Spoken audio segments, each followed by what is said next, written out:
Welcome back to my channel Easy IELTS. If you're new here, this is part 2 of a 4-part training series.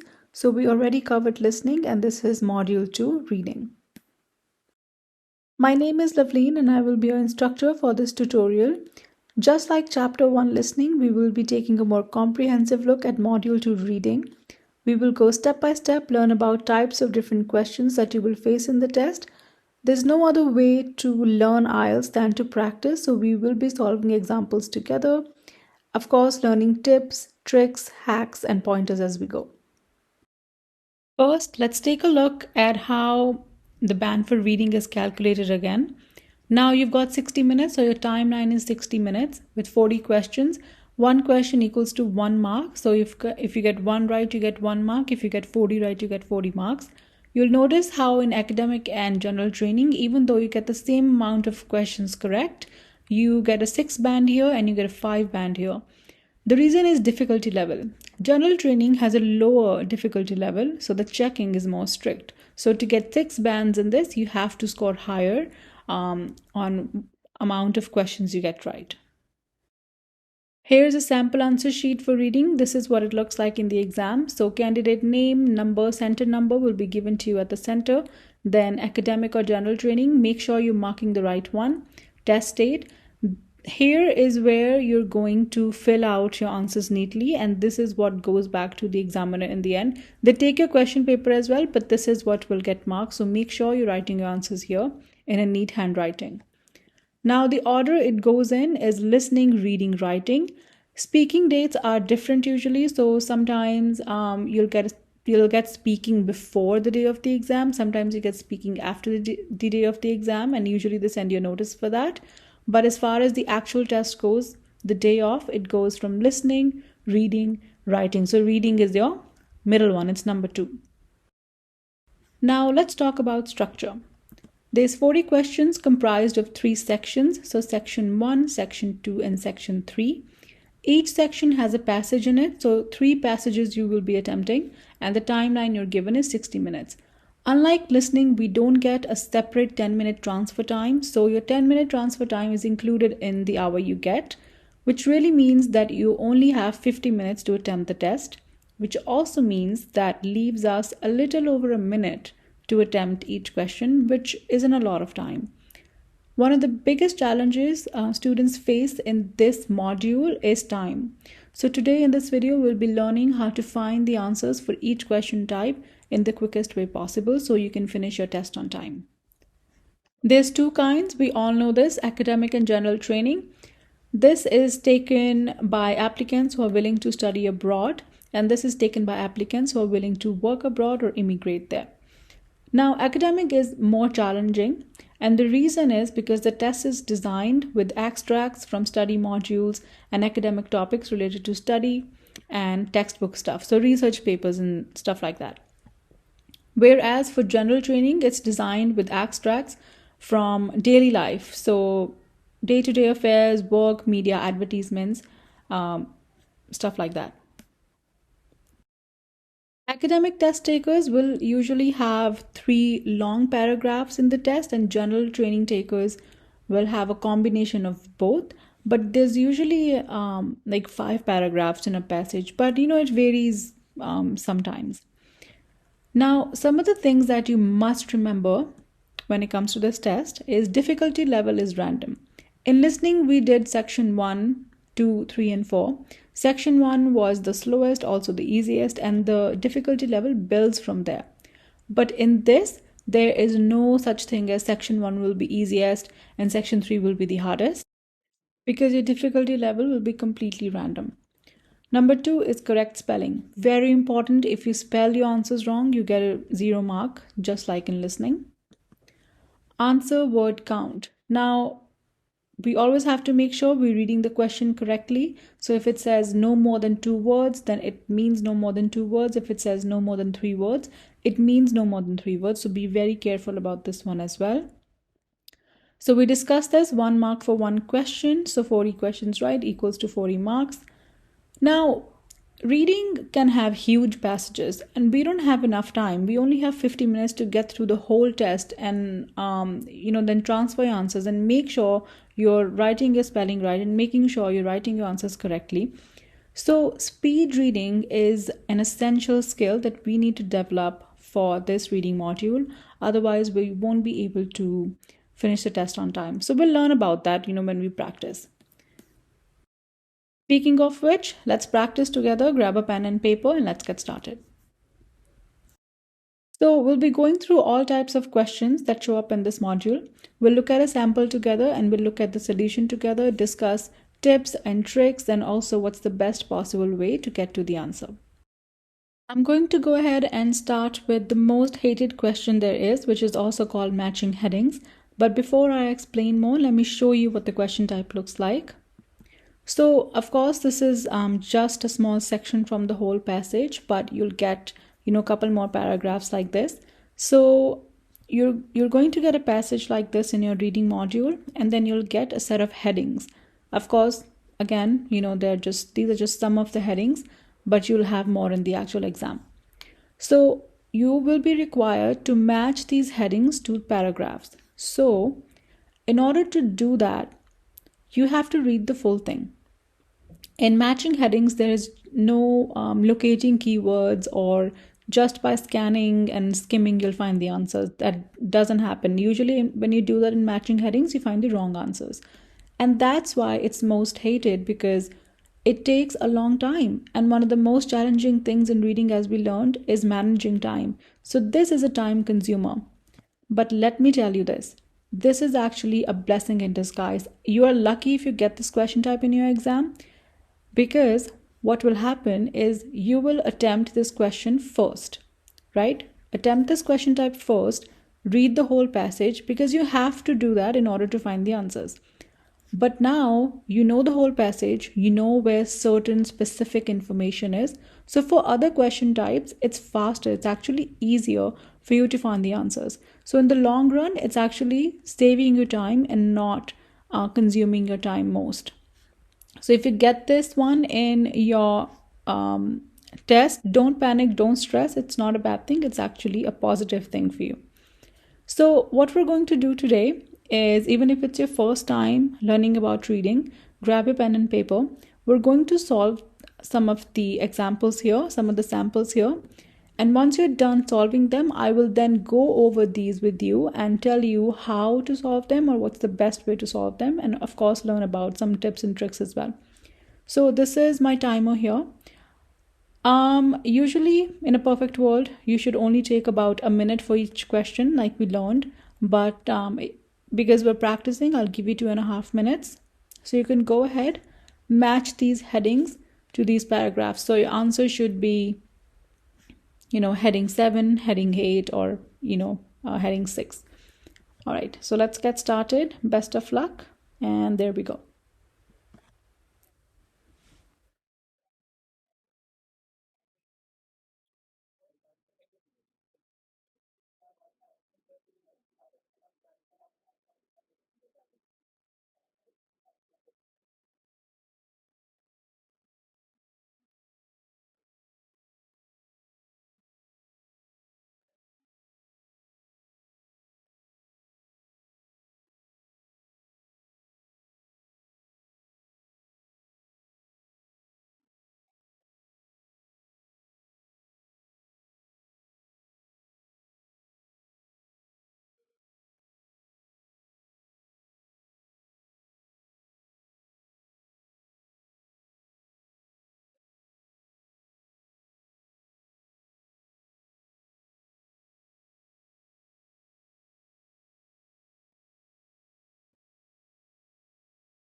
All right, great. Welcome back.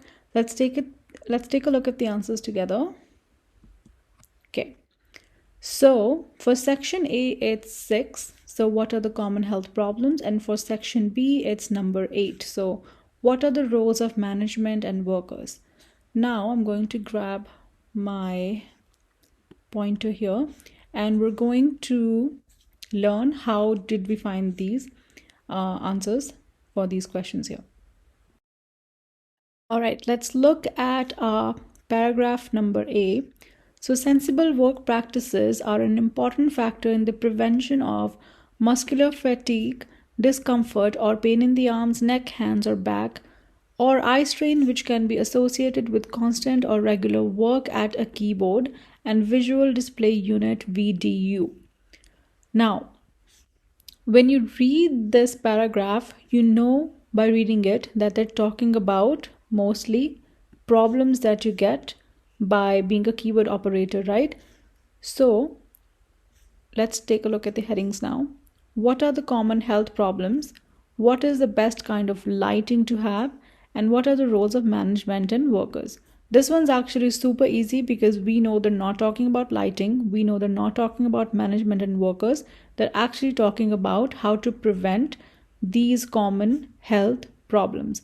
But the subject of this paragraph is common health problems. So our answer is number 6, health problems, right? So muscular fatigue, discomfort, yada yada yada. Moving on to paragraph B, let's take a look at this one. It is vital meaning important, that the employer pays attention to the physical settings such as workplace design, the office environment, and placement of monitors, as well as the organization of the work and individual work habits. Now, there is just a small little mention of not, I wouldn't even say that this is kind of lighting, it's just placement of monitors. So basically, they're talking about what the employer should do, right? So, role of employer. But this heading suggests that it's about the role of management and role of workers as well. So, let's take a look if this paragraph talks about role of workers. Operators must be able to recognize. This is where some people might get confused because they don't say write out workers, they say operators. But look at the title of this passage, Beneficial Work Practices for the Keyboard Operator. So the employee is keyboard operator, which means the worker is operator. So operators, workers, must be able to recognize work-related health problems and be given the opportunity to participate in the management of these. Operators should take note of and follow the preventive measures outlined below. Now, the role of workers is to recognize work-related health problems, and the role of management is to pay attention to the physical settings such as workplace design, and all of these are listed. So, the answer is not lighting, nothing to do with lighting. The answer is number 8. What are the roles of management and workers? So that's how we solve this specific one. Again, I'm not going with too hard of a question because if you're attempting this for the first time, you need to understand the basics first. Now, a couple things that you must remember when attempting a question type like this is number 1, answers won't appear in the same order in the text as the order of the list of statements or list of headings.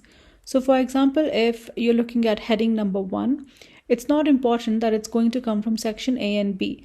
And then heading number 2 is going to come from section B and C. So what I mean is it doesn't go in an chronological order. It could be absolutely random. So you can match heading number 8 with section A, or you can match heading number 1 with section F. So don't expect it to go in an order.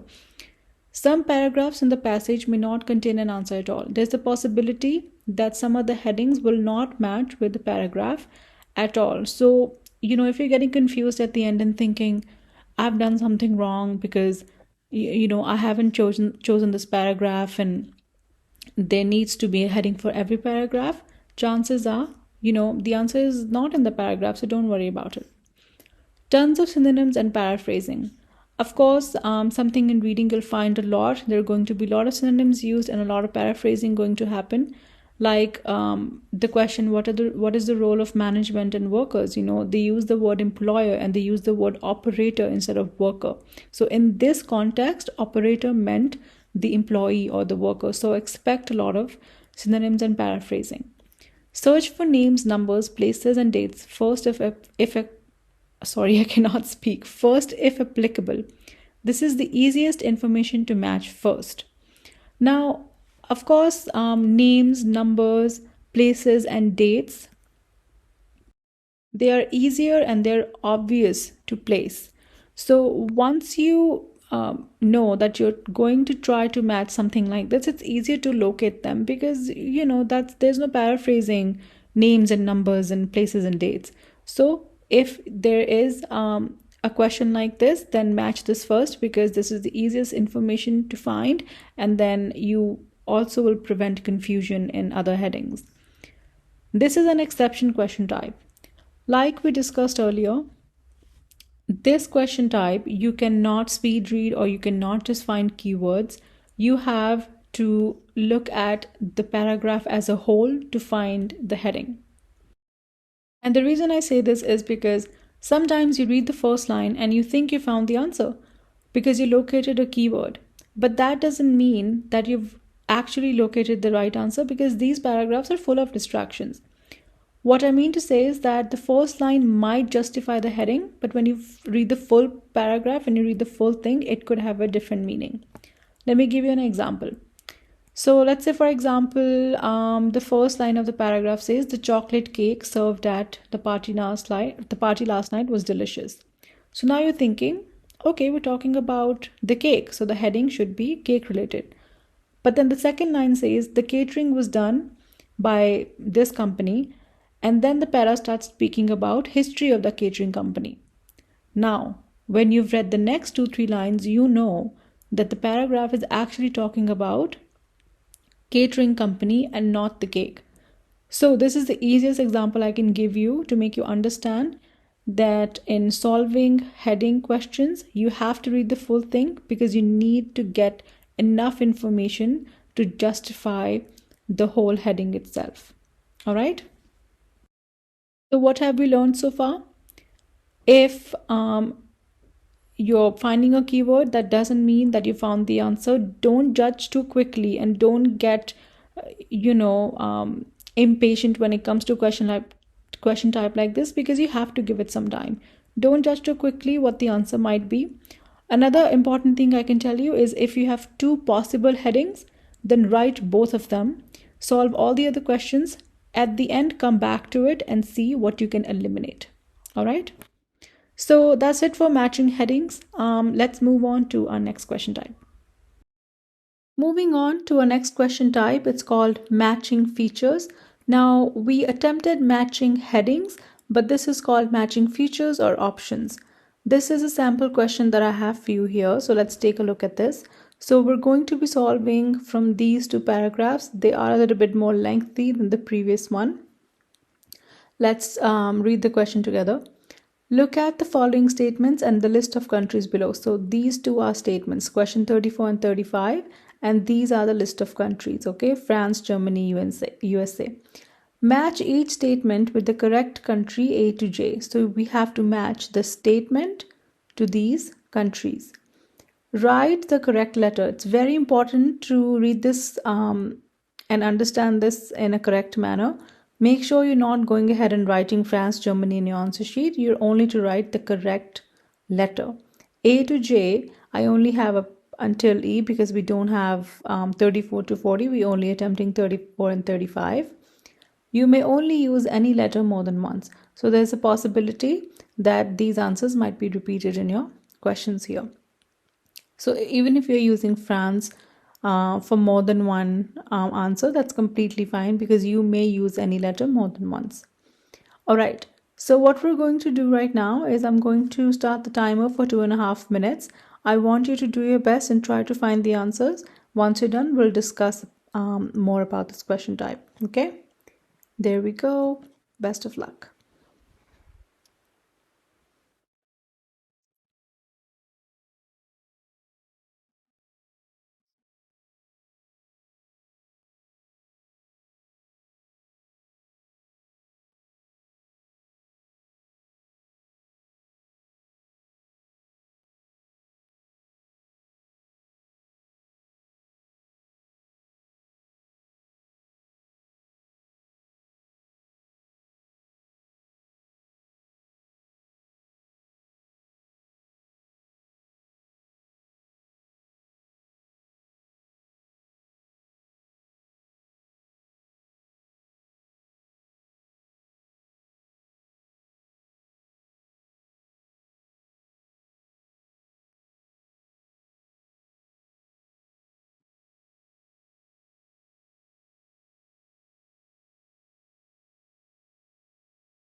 All right, welcome back.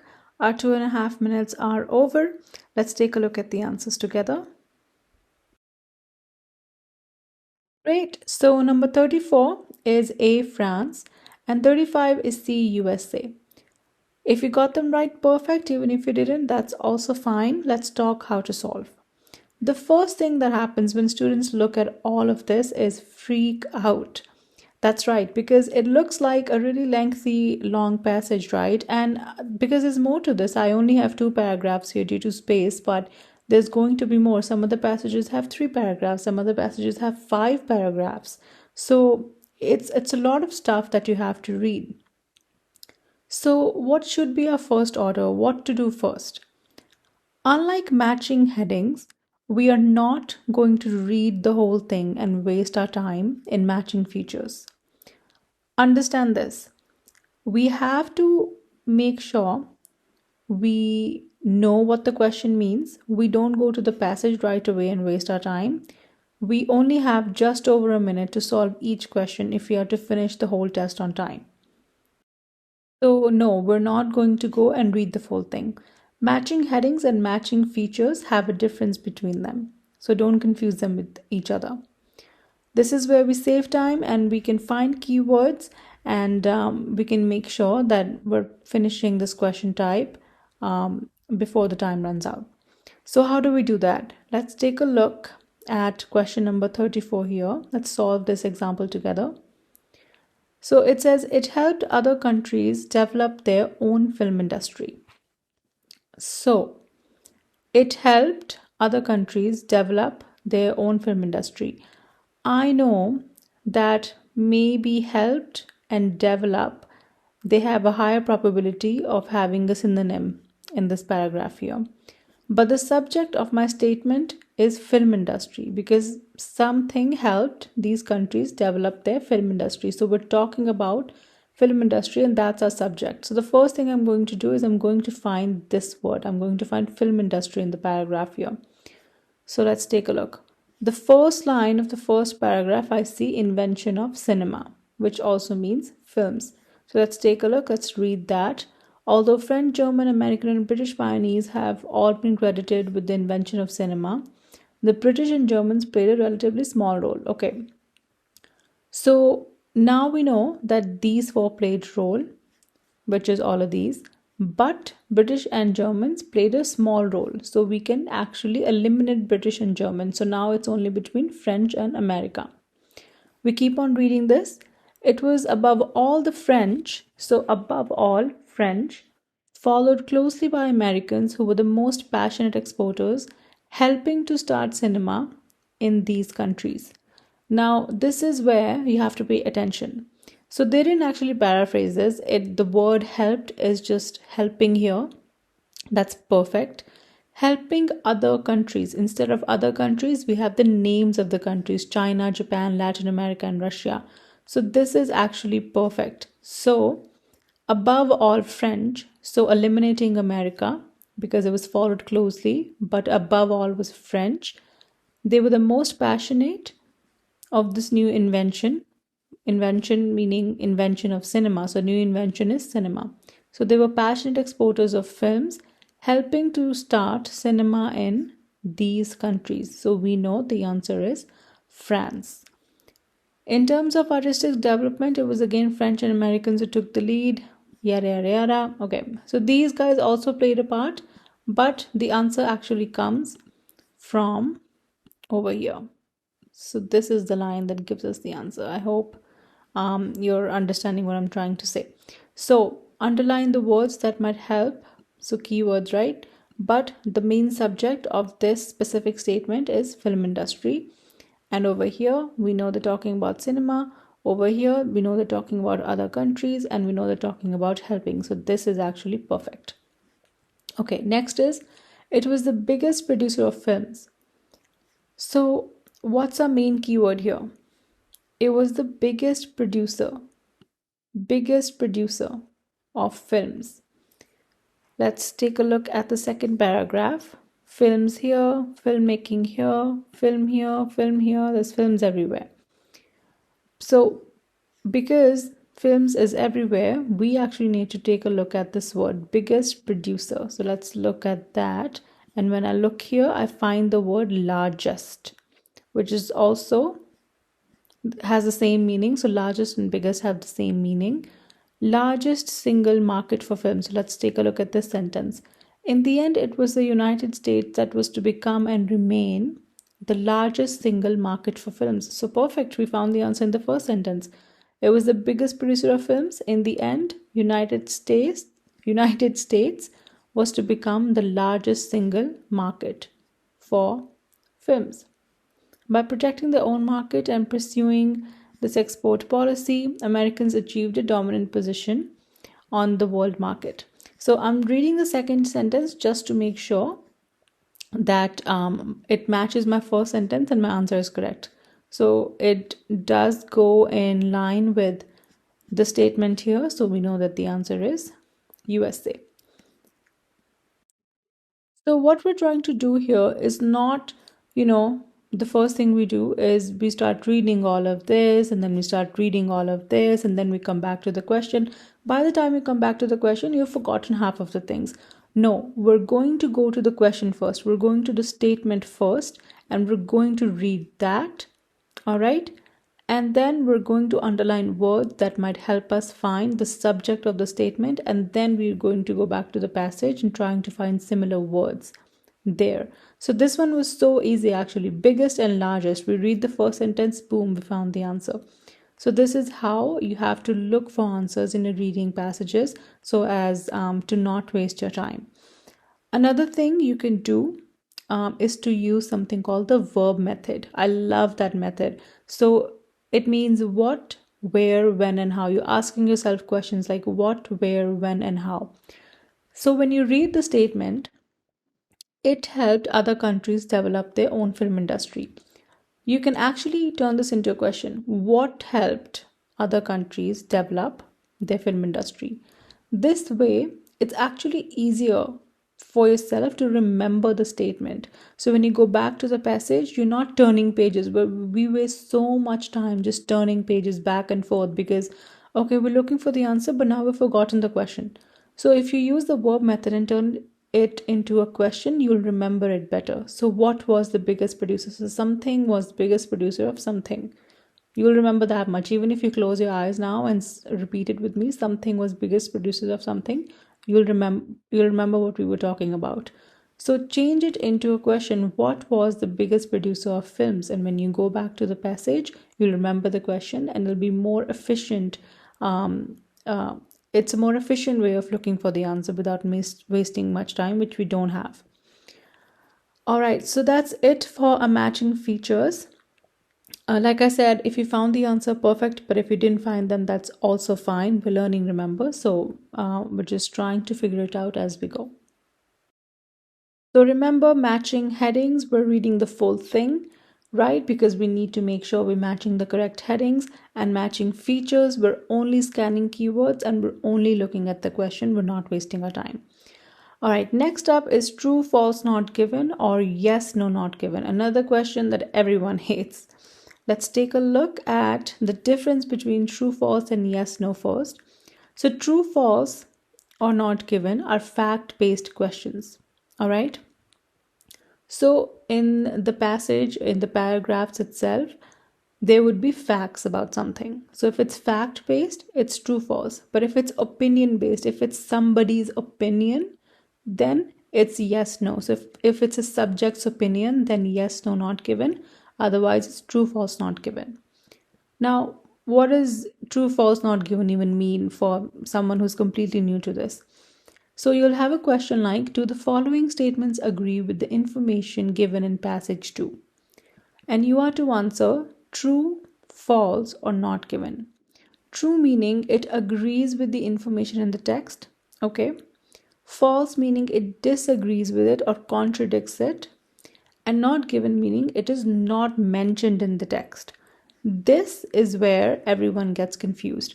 So the example today that we're looking at, I'll make sure that I explain it in detail how to know whether it's true, false, or not given. Let's move on to that. So here's our text. This is the passage. We're only going to look at two paragraphs here, paragraph 1 and paragraph 2. Let's look at the question together. Do the following statements agree with the information given in reading passage 1?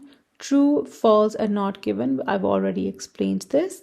So you're to attempt three questions here. So 1, 2, 3, these three are your questions. So for this, it could be tricky sometimes. So I'm going to actually give you 4 minutes of time. So I'm going to give you more time to figure this one out. So read the question properly. Okay, same rules apply. We're not to waste time reading the whole thing. Only in matching headings we do that. So read the question first, underline your keywords, understand the subject of the sentence, then go to your paragraph and start looking for your answer. When you're looking for true, it has to agree with the information in the text. When you're looking for false, it has to disagree and it has to contradict it. With not given, it should not be mentioned in the text. Okay, so your time starts now, and best of luck.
All right, our 4 minutes are over.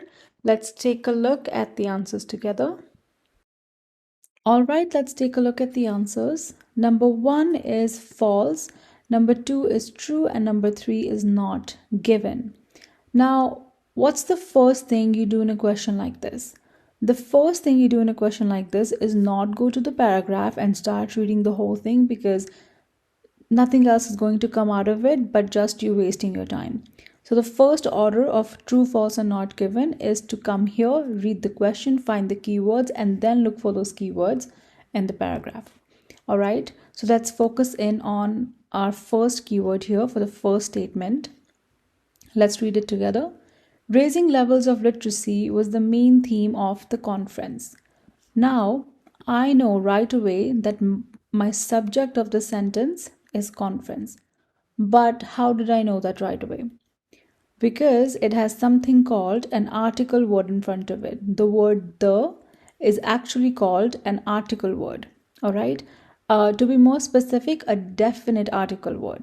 Whereas words like a and an are known as not definitive article words, as opposed to the. So as soon as I look at the, I know that this is the subject of my sentence, conference. There's a possibility that it's going to be written as is in the paragraph, or maybe a synonym of it. Now, what's this conference connected to? What's the second part of my question? Raising levels of literacy was the main theme of the conference. So raising levels of literacy and the conference are the two things I'm going to look for. If this is true and this is true, my answer is true. Let's take a look at the starting of the paragraph.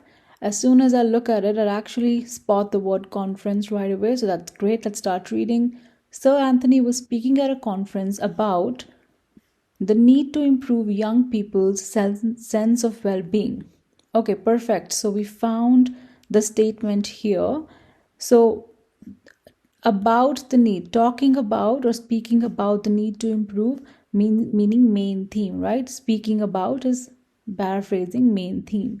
But he was not speaking about literacy levels, he was speaking about young people's sense of well-being. So I know right away that my answer is false, because this part of the question is disagreeing with what's written in, or contradicting the information with what's written in the paragraph itself.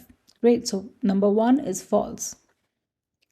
Moving on to number 2, also I would like to say, don't read the whole thing, just scan your paragraph for the information, for the keywords. All right.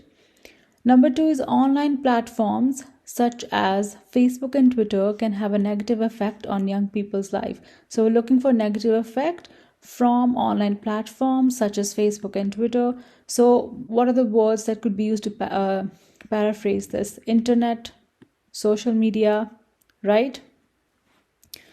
Now, because this question goes in an order, so if I found answer number 1 here, answer number 2 is going to be below it. I'm not going to bother and look over here again. Instead, I see the social media word right here, and I see social media right here. So let's read the first sentence. Education Secretary told the conference that the relentless pressure of presence of social media made growing up more pressurized, which is also a negative effect. He said that this could be all pervasive for teenagers, for young people, making them compare their own experiences with the perfect lives on social media. This is actually a great example of paraphrasing in reading, because although the wording is completely different and it's heavily paraphrased, we know that this means and this means the same thing. All right, if you read the lines from here to here, and if you read this statement here, we know that this is agreeing with everything that's being said in the information in the text. So we know the answer is true, right? Because it talked about online platforms, social media. They talked about the negative effect, which was where did it go? It's all pervasive for teenagers, right? It's making growing up more pressurized, so that's a negative effect. And they're talking about young people as paraphrasing them as teenagers, so we know that this is in fact true. Moving on to the last one, there is evidence that the presence of pets, so the presence of pets, so we know this is a keyword, in schools helps kids with mental health issues. Mental health is also a word that's likely not going to be paraphrased, but um, still, oh, actually, I found it right away. Okay, so mental health is over here. Let's look for presence of pets. I see the word dog here, which is a pet. Okay, so let's read that. The quickest and biggest hit that we can make to improve mental health in our schools and to make them feel safe for children is to have at least one dog in every school in the country. So great. Okay, so they are suggesting that the presence of pets in schools helps kids with mental health issues. So this part of the question is true. Now, I just need to make sure that the first part of the question is also true, that there is, in fact, evidence that proves that. I keep on reading because children can relate to animals when they are hurt and anxious and sad in a way they cannot always with human beings. It will be a powerfully cost effective way of helping children feel more secure at schools, he added. Okay. So he's saying the same thing over again, but I don't see any evidence. I don't see any numbers. I don't see any percentage. I don't even see a synonym of evidence or paraphrasing this part of the question. So actually, when I look at this closely, I understand that this part over here is not given. Although this part of the question is true, this part of the question is not given. So my final answer is not given. Now, I understand that this guy over here is the one that confuses everyone the most. Students cannot tell the difference between not given or true information sometimes, even false information sometimes. So, I'm actually going to give you a little hack that can help you make sure that you're coming to the right conclusion when it comes to questions like these. For that, let's move on to the next slide.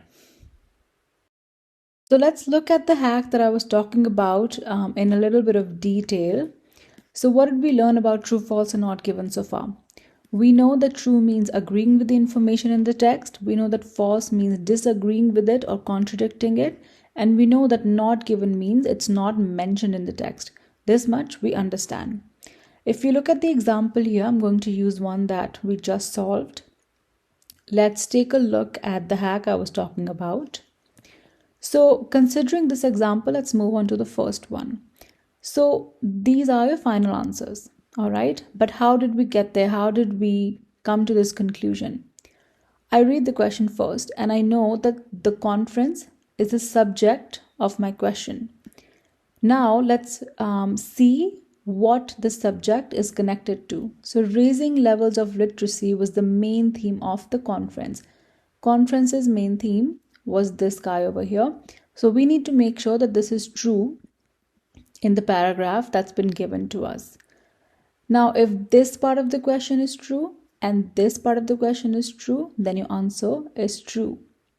Meaning, if in the paragraph it said something about literacy is all about the conference that was talked by Sir Anthony, then we know that the answer was true because they mentioned the conference and they also mentioned literacy. So we came to this conclusion. In the actual paragraph that we just did, they did not talk about levels of literacy. They actually talked about something else, young people's well-being or something. But they did mention the conference. So the conference was true. The conference was there. They just didn't talk about the statement that was given to us. So in that case, a part of it is false. So the final answer is false. Now let's move on to the most confusing one, which is not given. Now let's say that this part of the question was never given. They just said that there was a conference that was held and that's about it. They didn't mention anything about what it was and why it was. There was a conference. So even though a part of the question is true, we know there was a conference, some students might get confused here and think, okay, they mentioned the conference and it is mentioned, so I think the answer is true. No, because the other part of the question doesn't exist. It's not mentioned.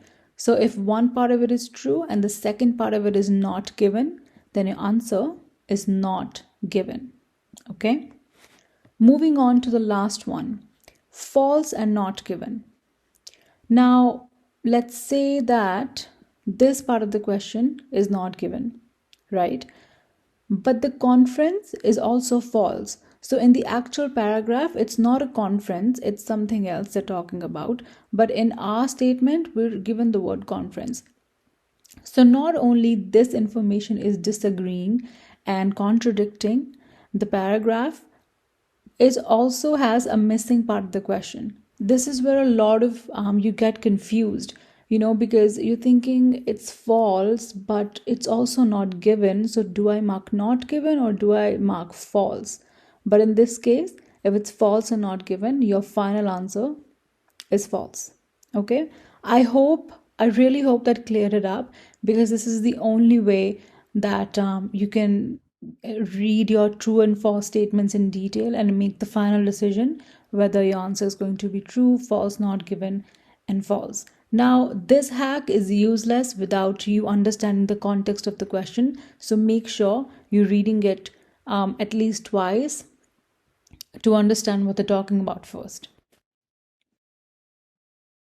Before we start our next question type, sentence completion, I would like to say, if you're not getting the answers right, please don't beat yourself up about it, because we're here to learn and we're here to understand how to do better.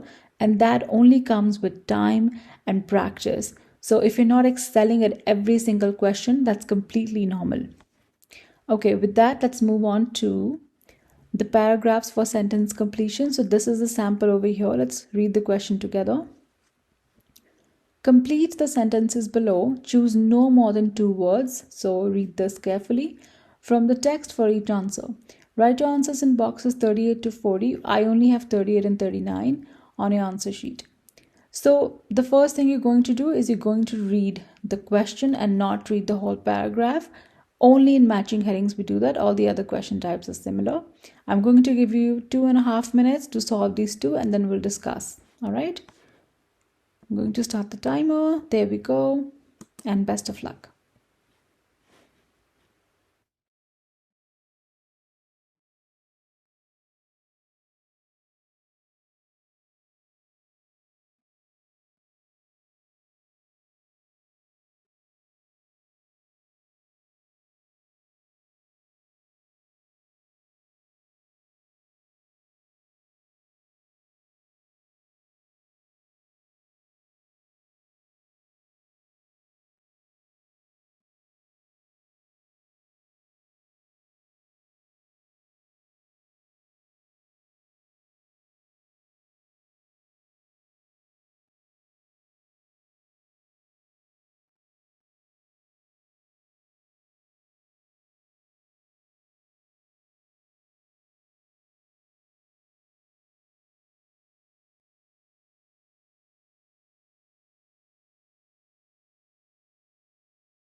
All right, great. Let's take a look at the answers together. Number 38 is feeding dish and number 39 is food source. Now, words in brackets are optional. They are correct, but they're not necessary. So, meaning if you wrote the word food here, your answer is correct. But even if you wrote the word food source here, then also your answer is correct. So you don't have to worry. Either way, it's fine. Now, before looking at the question itself, let's talk about why sentence completion is even a question in IELTS. IELTS tests your skills about vocabulary, right? But these question types specifically test your skills to identify synonyms and understand paraphrasing. If you are not particularly expert in these skills, and if you don't really understand what they are in the first place, I suggest you take up a lot of exercises, you solve a lot of exercises doing just that. So solve exercises just on synonyms and solve exercises just on paraphrasing, so you can get well aware of the fact, well aware of the concept, and then come back to your readings. And I promise you will ace them, because you really, really need that skill in IELTS reading tests. Okay, let's move on to the question now. So number 38 is one Frisch discovered the difference between dance types by changing the position of the dash. I am not going to go ahead and read the full paragraph. We talked about this. I'm going to look at the keywords here, then go back and try to find my answer in the shortest amount of time possible. Now, this is actually great because this has a name in it. So names cannot be paraphrased. It's going to be as is. And I know that I'm going to find it right away, which I do. It's over here. Discover the difference between dance types by changing the position of the dash. He discovered something, right? How did he discover that? He discovered that by changing the position of something. There's a word, an article word the here, which also could mean that this blank over here could be a noun. So that's another prediction I have. Let's take a look at the paragraph. And I actually happen to find the word changing. So that's great. Let's read that sentence. On a hunch, he started gradually moving the feeding dish further and further away, and noticed as he did that the dances of the returning scout bees also started changing. So what did he do to change this? He started moving something, right? He discovered the difference between the dance types by changing something. And what did he change? He moved something. Okay, so he changed the positions, the moving and position, right? Paraphrasing here. What did he move? The feeding dish. So I know my answer is the feeding dish. But before I finalize that, I'm going to make sure that I go back to the sentence, I come back to the sentence, and I check if this word is a good fit. It makes sense. It should make sense. It should give the sentence the same meaning as the text, right? So this information and this information need to match. They should be both true. And it should be grammatically correct with the right number of words. There's a check mark in all the criteria that I just listed. So I know that my first answer is feeding dish. Okay, on track so far. Let's move on to the next one. The dance outside the hive points in the direction of the dash. Now again, there is an article word in front of a blank here. So there is a prediction again that this could be a noun. Now, what are the words that we can highlight? Dance, hive, and direction.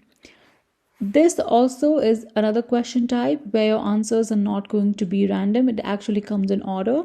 So I found the first answer here, which means I'm going to find the next answer below this. So I'm not gonna bother reading this part here. I'm going to look for keywords in this part of the question. And I see the word outside and dance just flipped. So outside dance, and I also see the word hive here. Let's see, and I also see the word direction here. Okay, great. So let's just read that. Depending on where the dance, the straight portion of the waggle dance would point in different directions. Okay. The dance outside, so the outside dance was fairly easy to decode. So the dance outside the hive points in the direction of the what. So we're looking for the what here. The straight portion of the dance pointed directly. Okay, great. So we're on the right track. So the dance pointed directly to the food source. Instead of saying in the direction of, it says dance pointed directly to the food source. I again make sure that when I come back to this, it fits all the same criteria, right? It fits my it's grammatically correct, number one. It's the right number of words, right? So it should be no more than two words. So food or food source, both are correct in this case. And also, it makes sense in the context of the sentence, and it gives it the same meaning as it does over here. So this line, right? This line and this line, these two statements should mean the same thing, just paraphrased, but the meaning should remain the same. And if it does, then it means that you found the correct answer.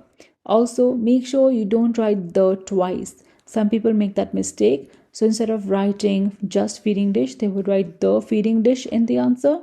And that means your answer is incorrect because you're writing three words and not two words.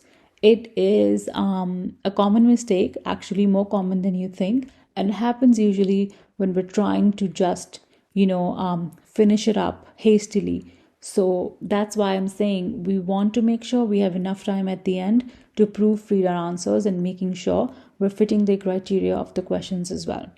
All right. So, what have we learned in sentence completion?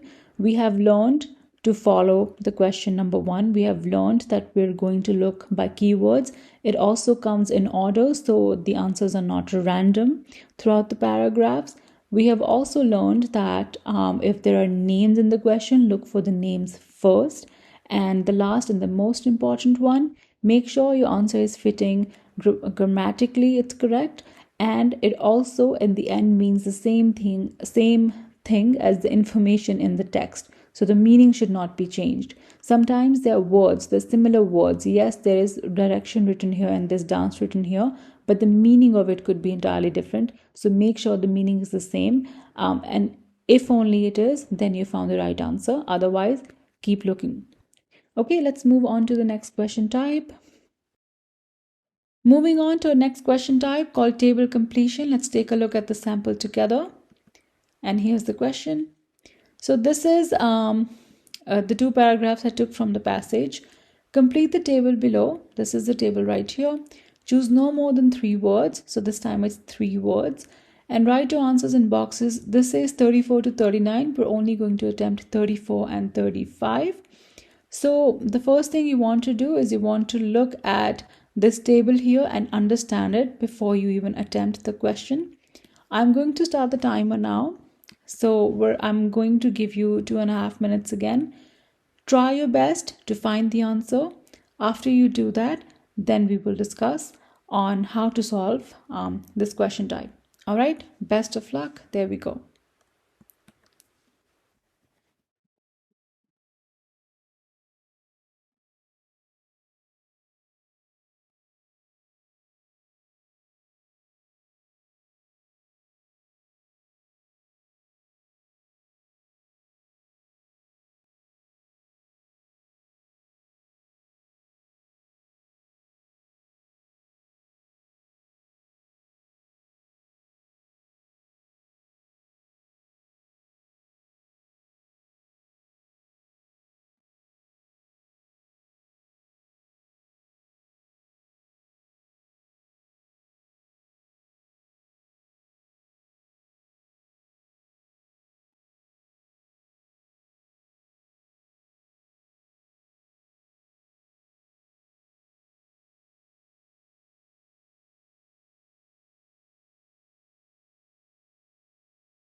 All right, welcome back. Let's take a look at the answers together and then we'll discuss some tips and tricks for this question type. So, number 34 is past actions, and number 35 is inconsistencies. Now, starting right off the bat, I would like to mention that words like these are actually spelled wrong the most, even though they're given in the paragraph. And the reason for this could be you're trying to rush. The reason for this it could be you didn't just read it properly. You read the word inconsistencies and you just quickly wrote it down. That's why I always suggest to have a little bit of time at the end of the test to transfer your answers onto your answer sheet so you can make sure you're actually writing the right spelling. In this case, it's easy to get it wrong, and the most common mistake is writing CEIS and not CIES. So always pay attention when it comes to a lot of I's and E's in the word you're spelling. All right. So, talking about tables and how to attempt these, the first thing you need to understand is the titles and the headings. If you do that, half of your job is done because now you understand what the question is talking about and how to find the information that connects your question and your answer together. Also, if you didn't know what rows and columns are, the horizontal arrangements are called rows and the vertical arrangements are called columns. Now let's take a look at our rows and columns here.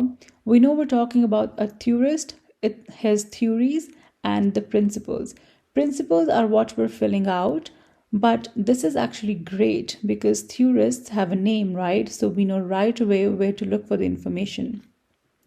Also, whenever E has a little thing like this on top, it's pronounced in so it's pronounced as A.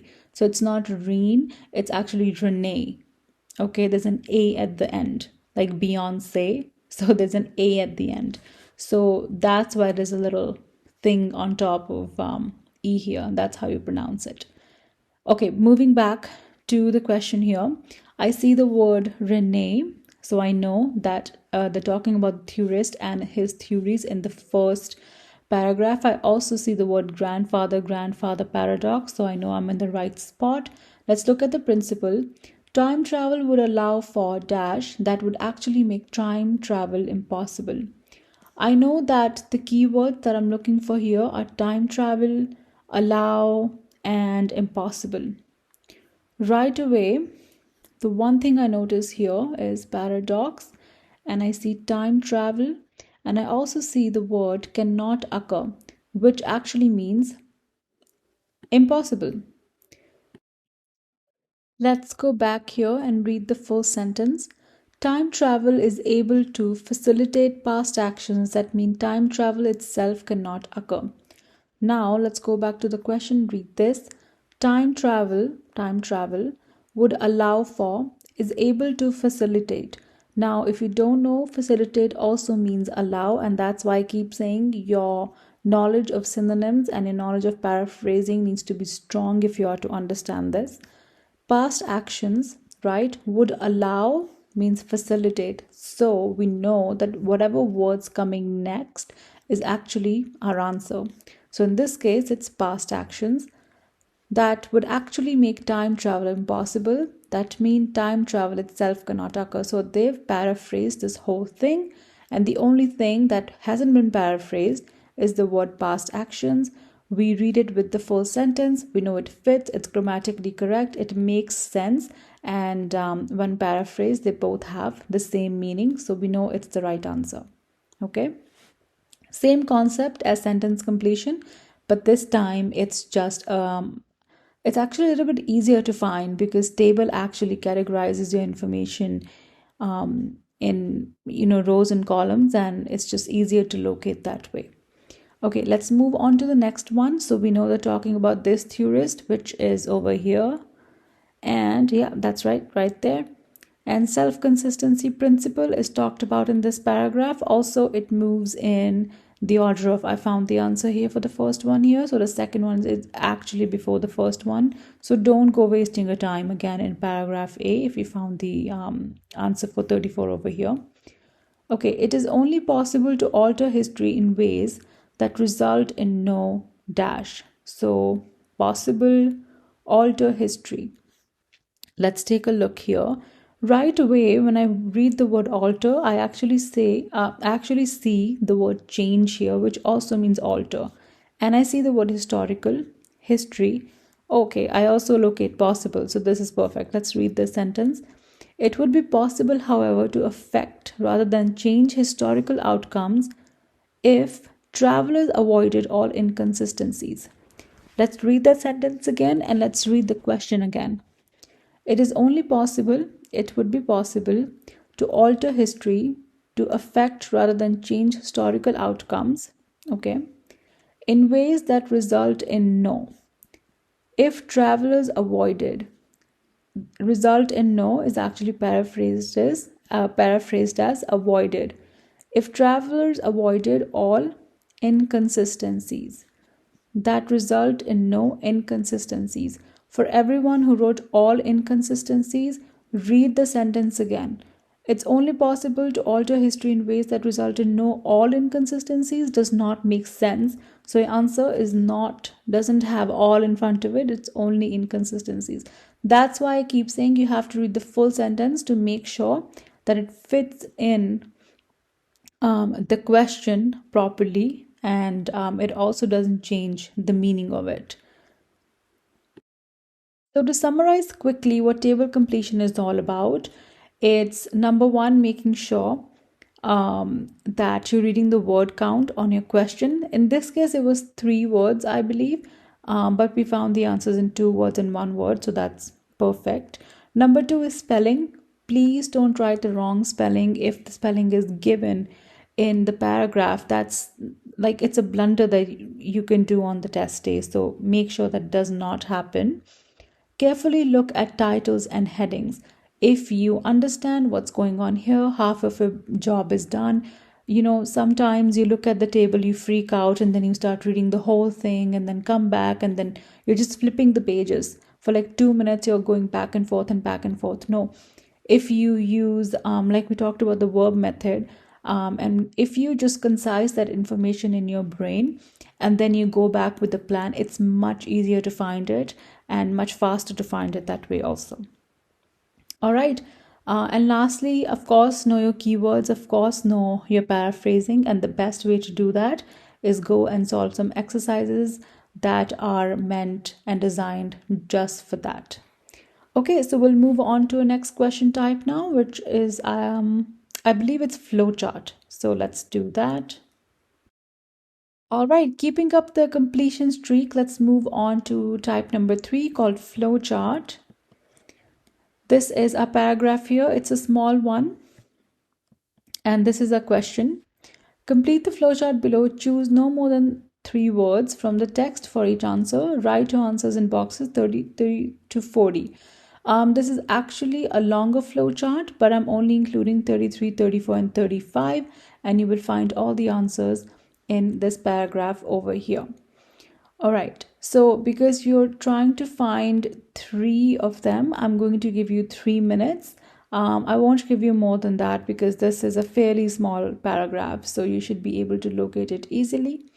Again, this is just a different version of completing, a blank, a sentence, right? It's in a flowchart formation.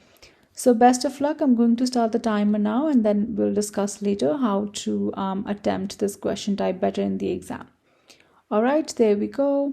Good luck.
All right, time's up. Let's take a look. Number 33 is transmitted or transmitted electronically. Photographic film, photographic negatives, or just film, just negatives. 35th is aluminum printing plates or just printing plates. Both of these are fine. Now, the first thing you have to make sure in any question is that you're reading this statement correctly. No more than 3 words, meaning no more than 3 words. So even though there's a lot of words in this and it seems lengthy, make sure you're not writing more than 3. All right. Now, we begin with reading the question as always. But next is understanding the flowchart. Just like we were trying to understand the table completion, we're trying to understand the flowchart here. So we are talking about a production process. So production process, let's look at the first one. The final version of the text is dashed to the printing center. First thing we do, underline the keywords. So final could be a keyword, the text, so text, and the printing center, so printing center is another keyword. Now right away when I look at this, I see the word printing center. I spot it here, so I'm going to read this sentence in detail. Once the finished newspaper, okay, so finished meaning final, so the perfect, we're in the right spot, has been created for the next morning's edition, all the pages are transmitted electronically from the pre-press center to the printing center. Now, the synonym in this line here for text is actually all the pages. Oops. So that's how they are paraphrasing this. Okay. So all the pages become the text. So final version of the text. Now, this is where you have to be careful. This statement here, why do I keep doing this? 1 second. So this statement over here says is. So the tense is singular. Over here it says are. So this one is plural. Sometimes students get confused because of this. They're like, it says are here, but it says is here. So this is not the right answer. But you have to make sure that the words you're picking out actually fit in this statement. They have paraphrased it and they have molded the tense. So when you actually write down the answer, it makes sense in both of the contexts. As long as the base meaning of them is the same, don't worry about plural or singular, okay, before the actual word. So in this case, let's read it again. Final version of the text is transmitted electronically to the printing center. Sounds grammatically correct. When you read this, all the pages are transmitted electronically. That also sounds grammatically correct. So in both situations, it sounds grammar-wise, it's correct. So that's, at the end of the day, that's what matters. If over here you feel like, okay, this word is not fitting, my grammar is off, then maybe you have the wrong answer. But if the grammar is fitting, then don't worry about, this tense over here, because they've paraphrased it for you that way. It's a distraction to confuse you. Okay, let's move on to the next one. The pages are converted into dash. So, of course, we're going to look for pages, right? Pages here and converted. So what's another word for converted? I right away see processed, right?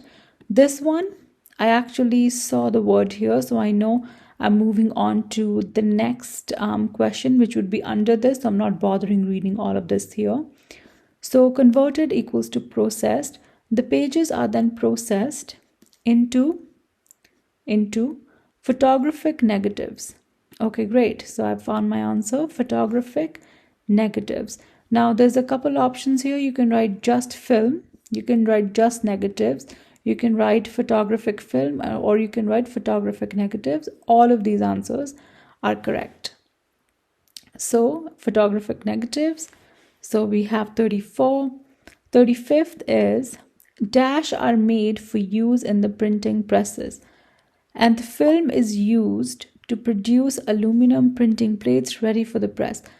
Now, a lot of people actually write film here, But that's not correct because film is used to produce. Made for use, produce. Produce what? Aluminum printing plates. This question says choose no more than three words. So make sure you're not writing more than three words.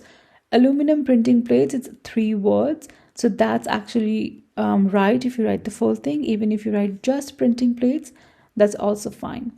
Okay. Now, if I read this sentence and I read this part of the sentence, it completely makes sense and it has the same meaning. It's grammatically correct. It fits in the context of my whole flow chart and it makes sense. So that's why I know my answers over here that I found are correct. So to summarize flowchart really, I think I just would say don't expect the same use of tense or same use of verbs as paraphrasing changes that also, right? We're trying to write the same thing, it has the same meaning, but we're trying to write it in a different sentence structure and in a different way. So don't expect if there's plural here, there's going to be plural here. Sometimes that changes, and that's why I have this example here so you can understand how that works in the exam. All right. And as always, skip to keywords. Don't waste your time reading the whole thing. And the first thing you do is read the question properly. Okay, let's move on to the next question type. Welcome to summary completion, another completion question type. This is a paragraph here, political units in the history of West Africa. And these are our questions. So question number 1, 2, 3, 4, and 5. So we've got 5 questions this time. Complete the summary below. Choose one word only. Very important. One word means one word only from the text for each answer. The topic is called Ife. It's not if, it's not I've, it's called Ife. That's how you pronounce this. Now you can go ahead and start reading. I'm going to start the timer. It's set at 5 minutes. So for 5 questions, I'm giving you a minute each. That's a lot of time. So 5 questions and 5 minutes. All right. Good luck. There we go.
All right, time's up. Let's take a look at the answers together.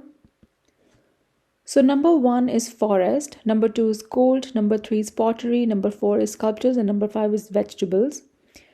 Before I go into summary completion, what it means and why is it even in the IELTS reading test, I'm going to solve the answer with you. So you know if you missed any of these, you know why you missed it and exactly how you missed it. Let's take a look at the question together. Complete the summary below, choose one word only. So we know it's one word only. Now reading the question, the state of Ife adjoined the dash in Nigeria. I know right away this has a the in front of it, so it's an article word. And I also know the word adjoined means having a common boundary with something, and it's usually used in context of property or land. So you can say adjoining yards, adjoining rooms, so sharing a common boundary. So when I read the first sentence here, Ife perched at the edge of Nigeria's forest. Now, perched at the edge in this paragraph here is paraphrased as adjoined. So I know these two have the same meaning.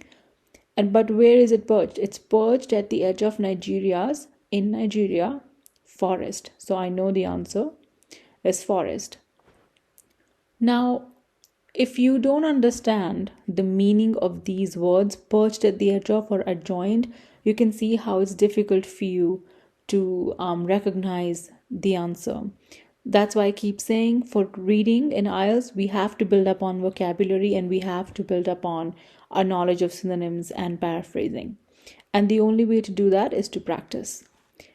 Okay, let's keep moving on. Traded a variety of goods, including metals such as dash. So we're looking for some goods, including metals. So we're looking for a metal. And when I look here, I see the word products, which means goods. Let's keep reading that. Control of local products, including ivory, gold, and pepper. Now, ivory and pepper are not metals. Gold is a metal, so I know the answer is gold. Reading further, floors in religious buildings were made from bits of dash. When I look at the paragraph, I see the word shrine, which I know means religious buildings, and pavements here, which means floors. So I know the answer is in this line here.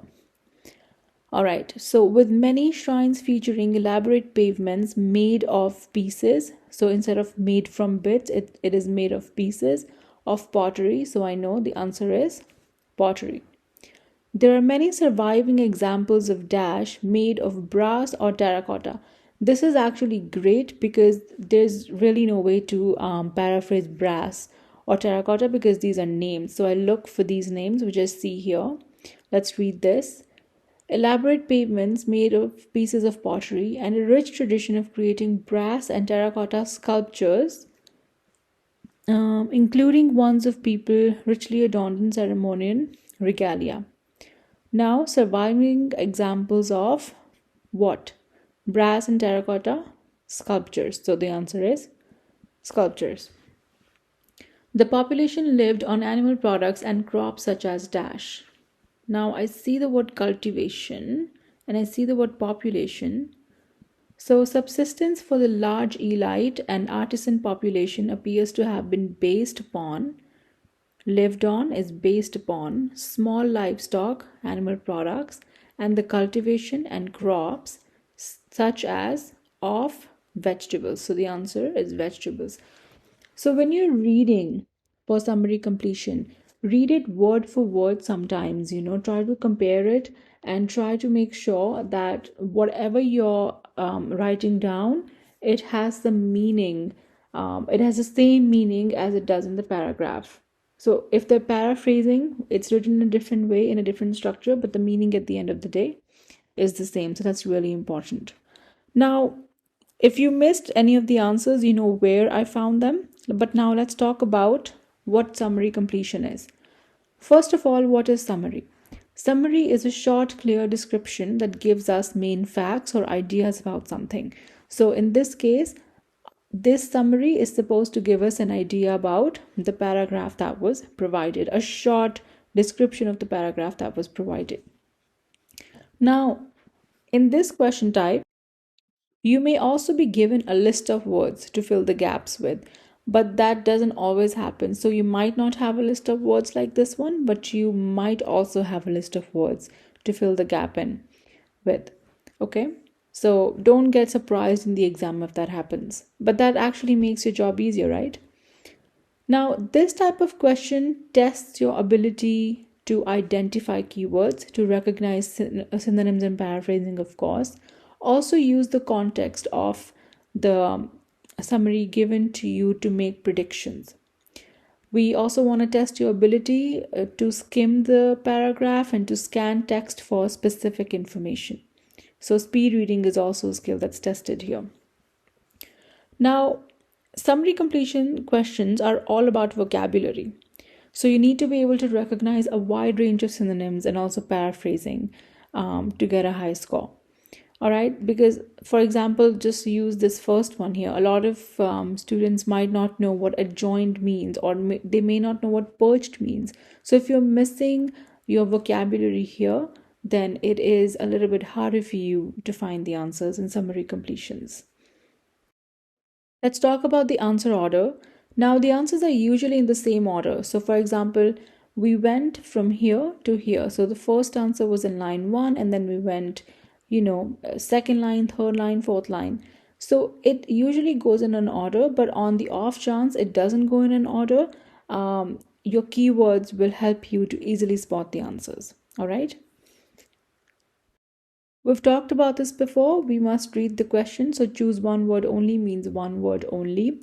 Although I would like to say this. Now, usually in questions like these, you're given more than one word that could fit in the answer. All right. And sometimes students get confused.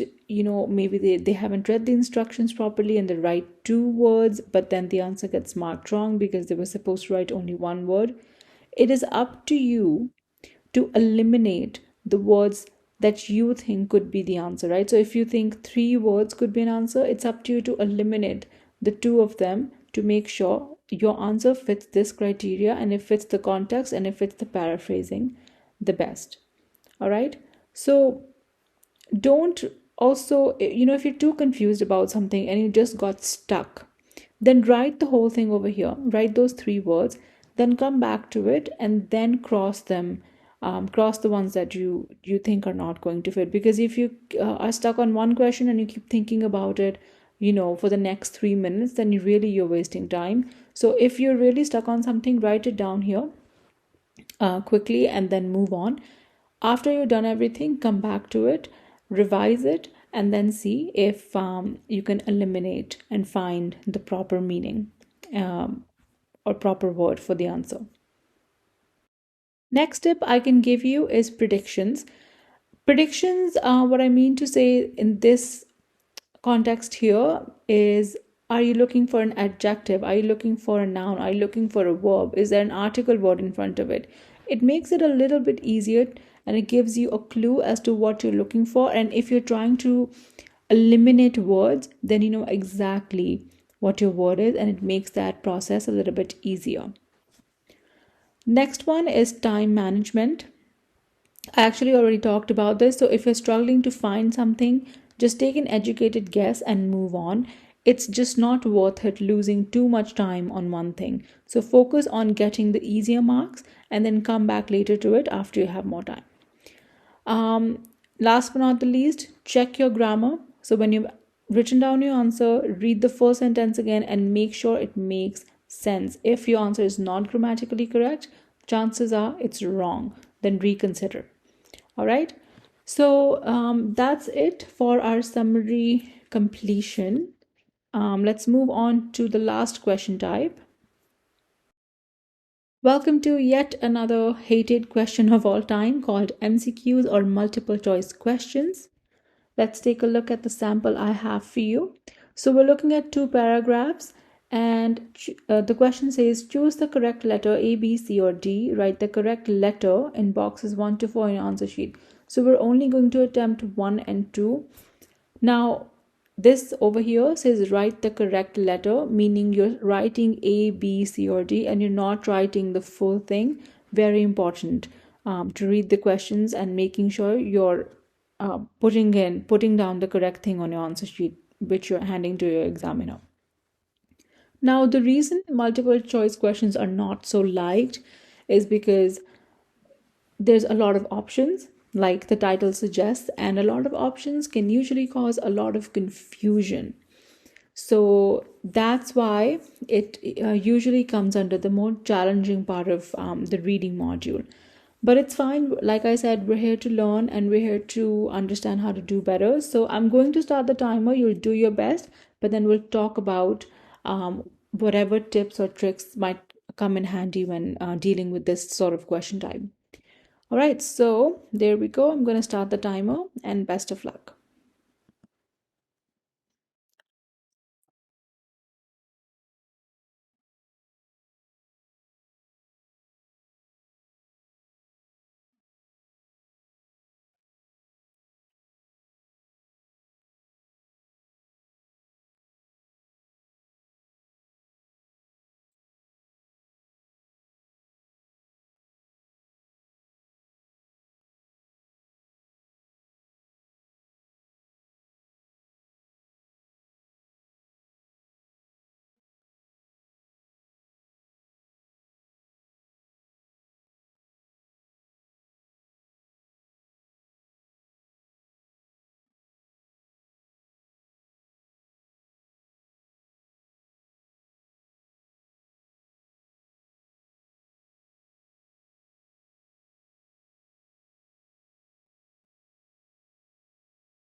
All right, time is up. Let's take a look at the answers together.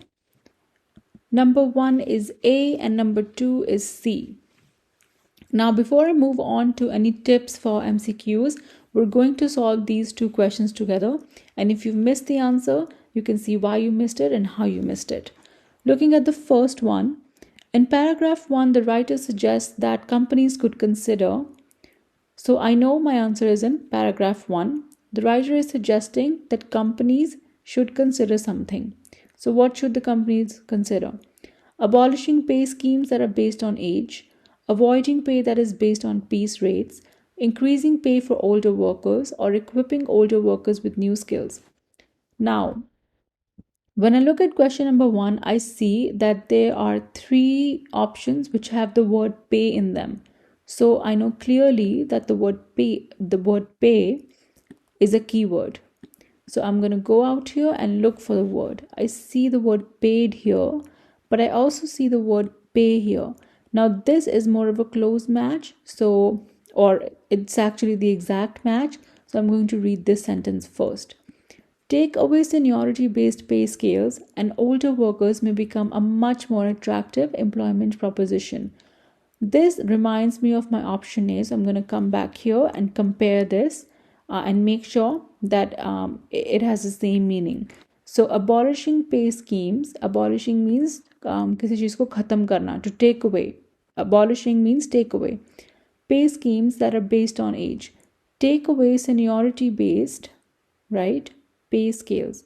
Okay, great. So this part of the sentence and option number A mean the exact same thing. So this is a probable answer right now. I'm obviously going to look at all of three and make sure I'm not rushing into the answer and that this is what makes sense in this context here. Number two is avoiding pay that is based on piece rates. I see the word piece rates here, so let me read that. Manual workers on piece rates often earn less as they get older. Doesn't really ring a bell with avoiding pay, so that I'm not going to consider this option because it has a slightly different meaning. It doesn't really say anything about increasing pay for older workers either, so I know that this is not a correct option either. But I do see some information similar to option D. So when we look at the last line, equipping older workers with new skills, it says retaining the services of older workers, which means the same thing, may mean employing them in different ways. Now, this is where it becomes different. This is where they're trying to distract you. Although you have a part of the question that is similar, but the other part of the question now has become a little bit different, right? So, paragraph starts the same, but when you get to employing them in different ways, it becomes a different meaning. So, employing workers with new skills and employing them in different ways means two different things, which means we're also eliminating D, and our actual answer is number A because that's the only one that matches the paragraph perfectly and it makes sense when we paraphrase it.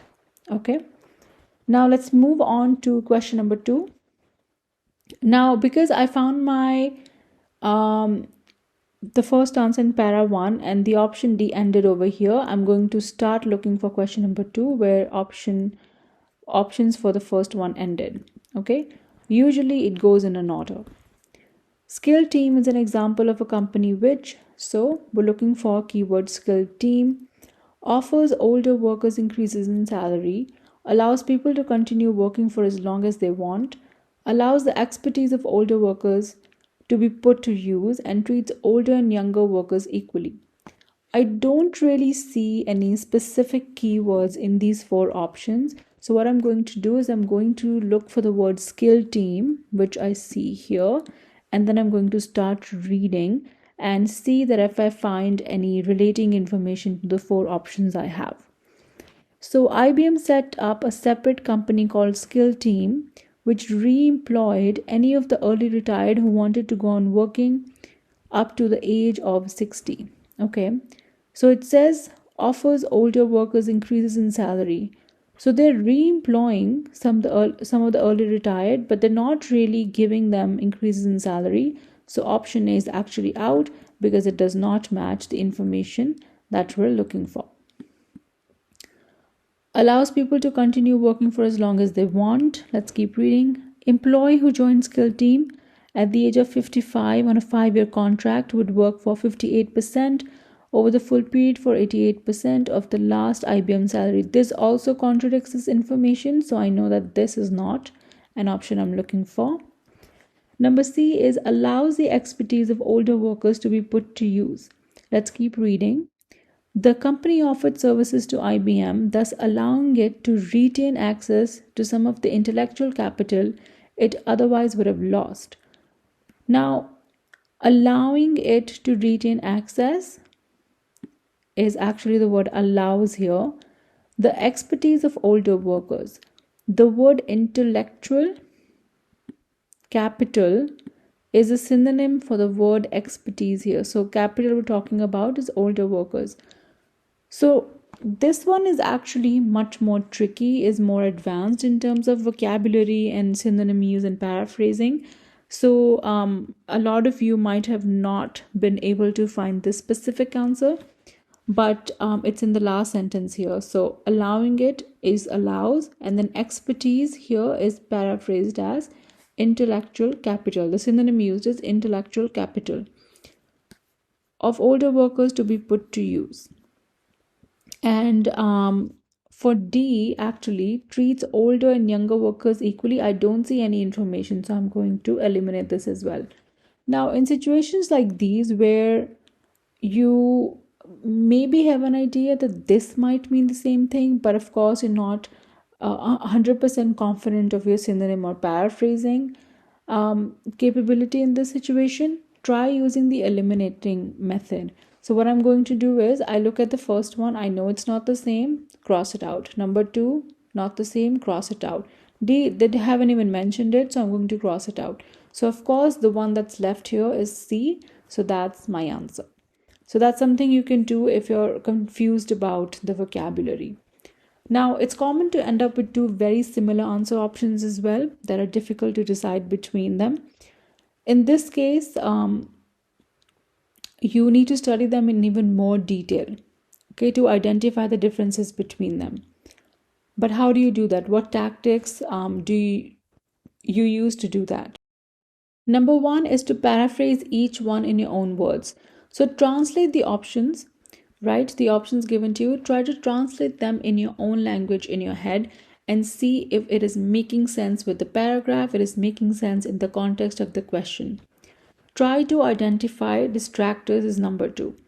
Now, for example, this option here, B, we have the word peace rates written in here, but that doesn't necessarily mean that this sentence is true with what's been given in the paragraph. So that's called a distractor. Even though you have similar words, doesn't mean you're going to go and check the word, check the option just because you saw a similar word. There's going to be a ton of similarities in terms of wording, but that doesn't really mean that is the answer you're looking for. So identify those distractors. Of course, when you think you found an option, when you found the answer, reread the part of the sentence that made you think you found it, and then compare the keywords and synonyms between the part of the text in the paragraph and the answer or the option that you're looking at. If the meanings match, then that's your final answer, and then you can move on to the next one. Now, time is of the essence. We know this. Time will always be against you in reading. So, if you get really stuck with an answer, just take an educated guess and move on. Because the last thing you want to do is leave a blank space on your answer sheet. You never want to do that. There are no negative marks for wrong answers. So, even if you're down to, let's say, two possible answers, then pick one. At least this way you have a 50% chance of getting the correct one.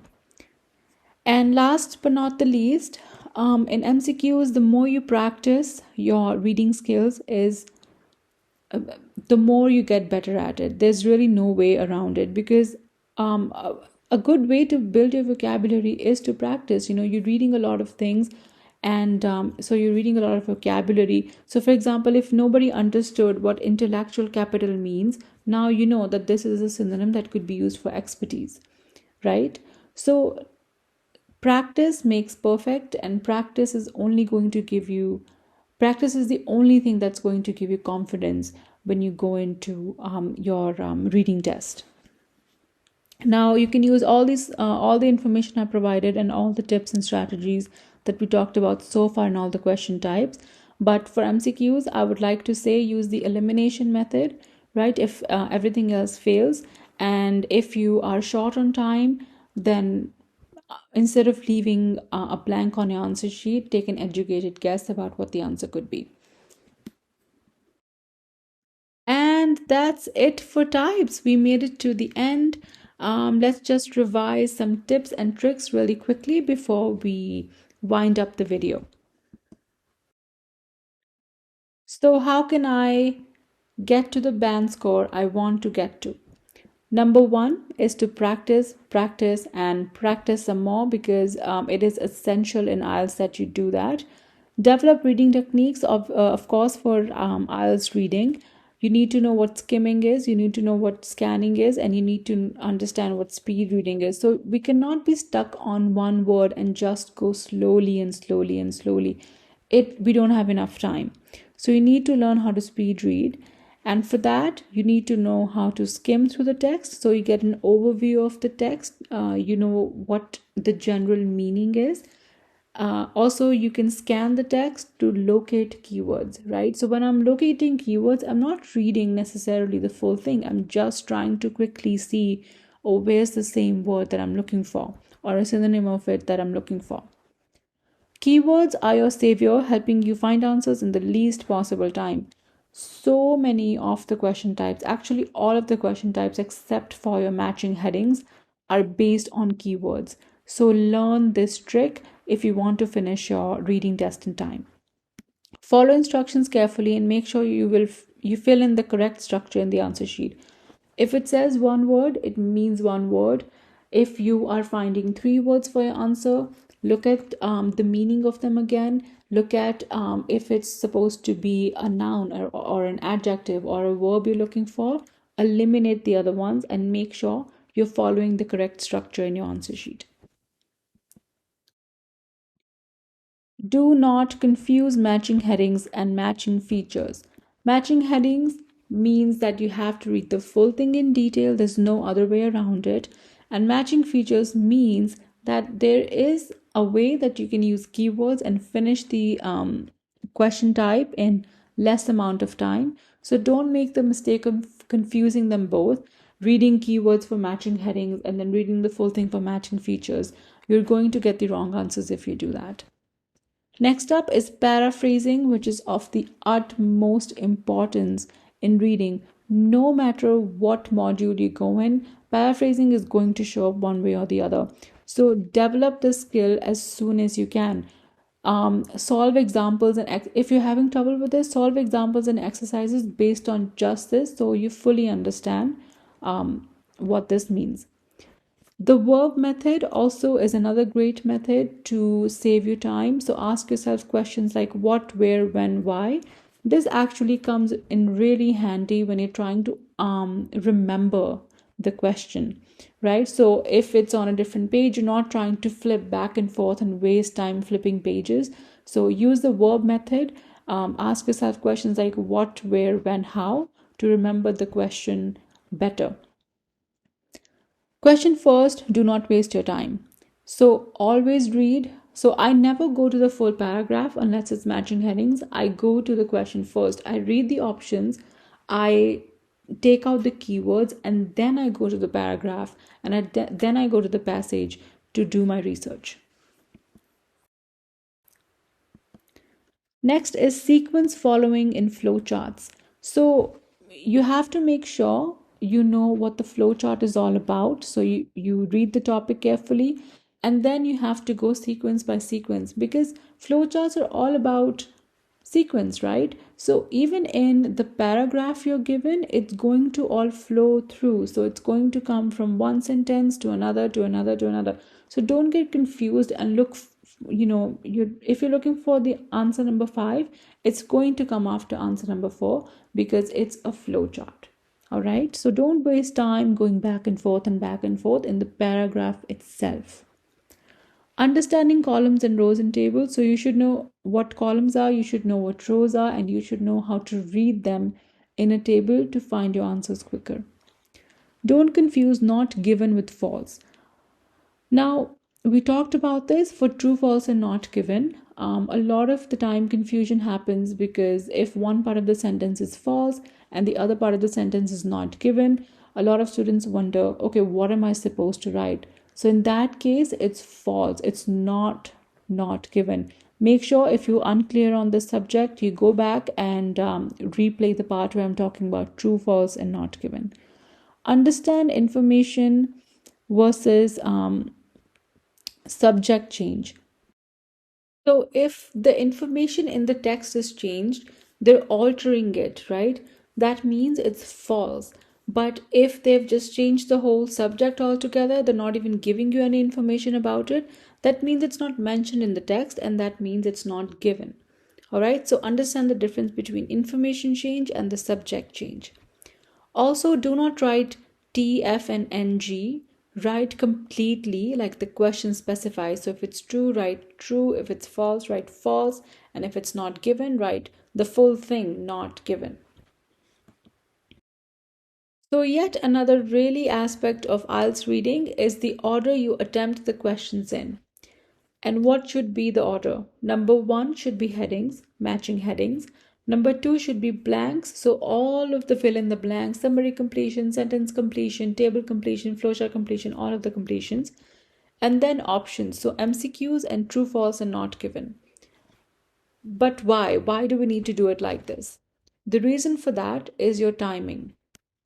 So, number one, headings, because headings give us, for matching headings, we have to read the full text, and that gives us a nice, great, detailed overview of the whole passage.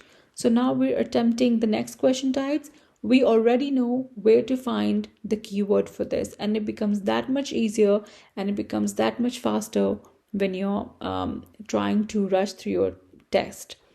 Number two is fill in the blanks, because blanks will never be filled with probability. You have to read the sentences and you have to find the information from the correct sentences in order to fill in the blanks, right? So if you leave these till the end, then you're going to leave your answer sheet blank for these question types, because there is no guessing and there's no probability if you run out of time. Which brings us to the last one, and the reason why it's last is because these are options.